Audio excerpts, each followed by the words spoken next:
Hello dear audience and welcome to the 6th part of Leo and Momin's storybook series. Let's come and hear together where the story went and where the two friends go to.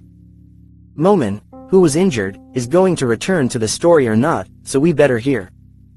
The next morning, sunlight broke through the clouds and filled the hospital room with light. Leo opened his eyes in wonder and stared at Momin. Moments later, Momin, still lying on the bed, sighed and slowly opened his eyes. A faint voice came from him, "Leo, the ship." Leo rushed to his side, excited and hopeful. He listened carefully, as Momin's voice was still weak. With great effort, Momin continued, "In the ship, there's medicine. You must reach it quickly. A small container. It's blue." Leo's heart raced. With determination, he said, "Don't worry, Momin. I'll do whatever it takes to find it." With a face full of resolve, he left the room, determined to find the ship and deliver the medicine in time. Leo entered the fish market, where the shouts of vendors and the smell of fresh fish filled the air. His eyes scanned the crowd, searching for a familiar face. The head vendor always sat in a corner of the market, behind a small desk with a notebook full of his transactions. Finally, Leo spotted him. He took a deep breath and walked toward the desk. The vendor looked at him coldly and said, "What are you doing here, boy?" Leo, speaking firmly but respectfully, replied, "I'm here to reclaim Momin's ship. There's vital medicine inside it, his life depends on it. I'll do whatever it takes to get it back." The vendor gave a short laugh. "Medicine, for that strange creature. What's in it for me? I pulled that ship out of the water just today." Leo, confident and determined, looked him in the eye and said, "I guarantee I'll repay the money, with interest. Just let me take the ship and save Momin. He poses no threat to you or your business." The vendor gave a cold smile and placed his hands on the desk. "Guarantee? How do you plan to prove you can pay me back?" He glanced at his notebook, filled with dead records. "I don't accept promises, I want collateral." Leo paused for a moment, then replied with conviction, "I'm willing to work under any condition, beyond my limits, until every debt is paid, with interest. Right now, the ship is essential to saving Momin." The vendor stared at Leo, as if trying to measure the truth in his eyes. "All right, kid. I'll give you the ship, but on one condition: once Momin recovers, you stay out of my business. And if you fail to repay the money, you'll bear the consequences." He paused, then leaned in slowly, his voice cold and serious. "Listen, boy, I don't trust you. But since this is urgent, I'll hand over the ship. Just know this: if you can't pay me back, you'll face the consequences. And it won't just be you, your family might get hurt too. Now, if you accept the terms, sign here." Leo's face tightened with fear for a moment, but he quickly composed himself. He didn't want to show that the threat had shaken him. With resolve, he said, "I give you my word. I'll do whatever it takes to clear this debt. Leave my family out of it. That's my final word. Here, I'll sign." The vendor gave a sly smile and nodded, then signaled one of his men to hand Leo the ship's key. "All right, kid, here's your ship key, but remember, I expect payment at any moment."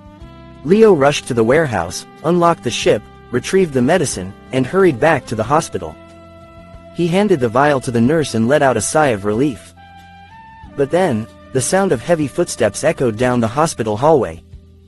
When he turned around, 3 men in formal uniforms with security police badges entered. One of them gave Leo a sharp, serious look and asked, "Who are you? And what is this unusual creature being treated in this hospital?" Leo, with a mix of fear and courage, said, "I'm Leo. And that creature, Momin, he just needs help. We're no threat.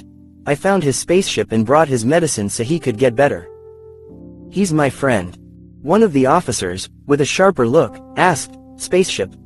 Where is this spaceship, and why shouldn't we think you're part of a bigger threat?"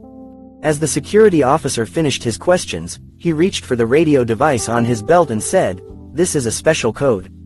Situation is critical. An unusual being has been identified. Contact the chief immediately." A few moments later, the chief's voice came through the radio, "Report. What's going on?" The officer replied firmly, "An unidentified creature is hospitalized.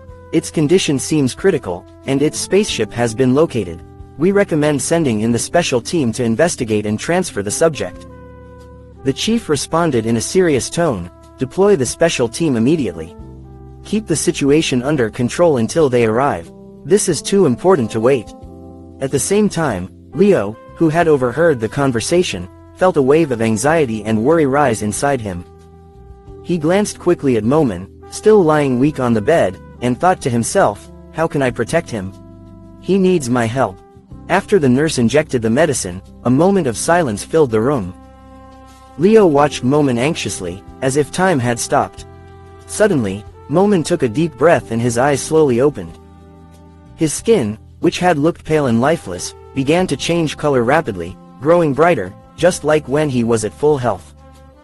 Momin gave a faint smile and said softly, Leo, this medicine, it's exactly what I needed. I feel better now. Leo clapped his hands with joy and said loudly, I knew it would work. Thank you, Holy Christ. Momin slowly sat up in bed and said, we don't have much time, Leo. We need to get out of here. But first, I have to tell you, this medicine awakens a special ability in me. After the nurse finished injecting the medicine, she looked at Leo and said, I knew I'd seen you before. You're the boy Mary once talked about. She said there was a kind kid at school who helped her, even though no one paid attention to her because of her illness, and some even bullied her. Leo, suddenly realizing the connection, replied with a shy smile, Mary is your daughter. She's really kind, I just tried to help her. The nurse, with a grateful look, said, you really helped her that day. I didn't know you were caught up in something this big. Just know, I'm with you. I'll do whatever I can. Leo and the nurse quickly came up with a plan. The nurse, pointing gently to the cart beside her, said, we can put Momin in this cart. I'll take him out through the back door of the hospital. You can lie in his bed to buy us some time. Leo, with a sly smile, said, perfect. But we have to move fast. The security police mustn't suspect anything. The nurse skillfully emptied the cart, then carefully placed Momin inside and covered him with a cloth to keep him hidden. Calmly and quickly, she wheeled him toward the hospital's back exit. When she reached the rear courtyard, she opened a large trash bin and gently slid Momin inside, making sure there was enough space to breathe. Meanwhile, Leo climbed into the hospital bed and lowered his head, hiding his face under the blanket. The sound of the security officer's footsteps grew closer and closer. Leo held his breath, heart pounding, but pretended to be the patient. Momin, needing his ship to help Leo, made his way toward the vendor chief, but he moved in secret. When Momin reached the vendor's warehouse and overheard the chief's threats, he paused. His face was full of anger, but he took a deep breath and calmed himself. Then, in a firm and serious voice, he said, forget Leo's family. I'll do something for you that's worth more than that money. The chief, confused, raised an eyebrow and said, like what? Momin smiled and said, fish. I can use my abilities to supply you with several tons of fresh fish, at no extra cost. It'll bring you huge profit, and Leo goes free. This deal benefits both of us. The chief, now intrigued by the offer, paused for a moment. Then, with a look of satisfaction, said, interesting. If you can pull this off, I promise I won't bother Leo or his family again. But if you fail, things will get much harder. Momin nodded and said, trust me, I'll keep my word. With full concentration, Momin prepared the ship's advanced systems to begin the operation. Using high-tech radars and scanners, he pinpointed a spot in the ocean teeming with fish. With the press of a button, a massive net was released from the bottom of the ship and gently sank into the waters.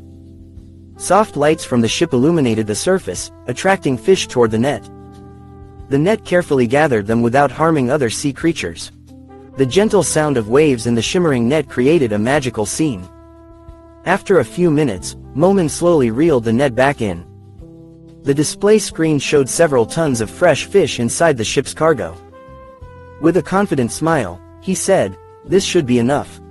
Time to show the chief I kept my promise. Momin delivered the fish to the vendor chief.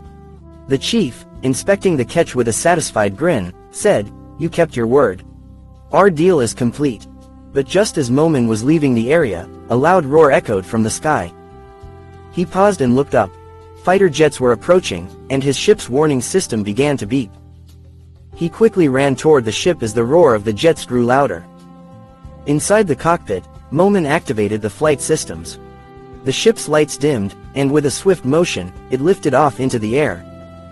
During the aerial maneuvers, Momin thought to himself, these must be the security forces. I can't let them get close. With sharp, expert movements, he evaded the jets and flew straight toward the hospital, to find Leo. As he approached the hospital, Momin thought to himself, Leo, it's not over yet. We still have to escape together. With a serious expression, Momin entered the hospital and walked straight toward the security officers. His spaceship hovered in the air near the building, its lights illuminating the night sky. Momin said firmly, "Release Leo, or I'll be forced to use the advanced weapons I have at my disposal." One of the officers, with a hardened face, replied with a bitter laugh, "We don't respond to threats. You don't belong here, and now you'll be placed under surveillance." Momin stared at him for a moment, then swiftly raised his hand. A bright blue beam shot from his weapon, freezing the stubborn officer instantly. The other officers, stunned, stepped back without a word. Momin said with authority, "That was my warning. Now release Leo." Leo, now freed, ran toward Momin and said, "You're truly a hero, Momin. But we have to get out of here fast. Thank you for being with us so far, and subscribe to hear the continuation of the story, and do not forget to support your channel. These days I really need your support. Goodbye to you, dear ones.